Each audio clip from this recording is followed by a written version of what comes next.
Сайн бацхан уу. Өнөөдрийн видеогоор нэгсийн нэгтлэн бодох бүртгэл програмд хэрхэн газар нэгжийн мэдээлэл оруулахыг харцгаая. За жишээ маань харагдаж байна. N&M компани нь худалдаа эрхэлдэг гэж үзээд түүнийг захиргаа, дэлгүүр 1, дэлгүүр 2 гэж ангилсан байгаа. За одоо мэдээлэлээ програмд оруулцгаая.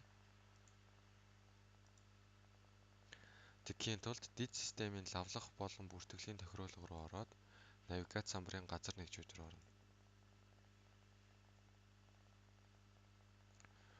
Уг зэс рүү ороход мэдээлэл оруулах цонх маань нэгдэх ба энэ основное подразделение буюу үндсэн газар нэгж гэсэн мэдээлэл нь програмд анханасаа оруулж өгсөн байдаг.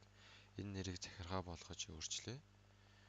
Тэгэхийн тулд хулгайныхаа баруун тавчийг дараад изменить буюу өөрчлөх.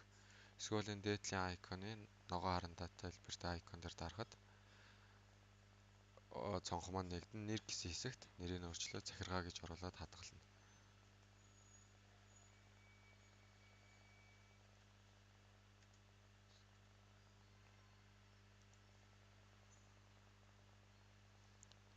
За нэр нь өөрчлөгдлөө. Одоо дэлгүүр 1, дэлгүүр 2-оо оруулъя.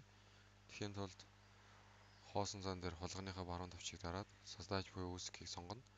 Эсвэл энэ дээдлийн нэмэх тэмдэгтэй айкон дээр дарахад мэдээлэл оруулах цонх гарч ирээд нэр гэсэн хэсэгт дэлгүүр 1 гэж бичээд хадгална.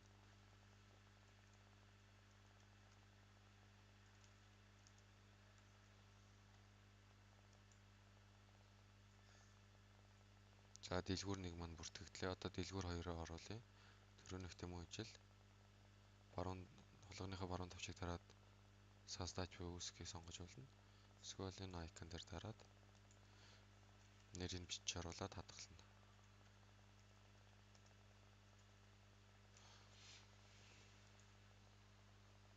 Ингээ газар нэгжүүдийн тухай мэдээллийг оруулж дуслаа.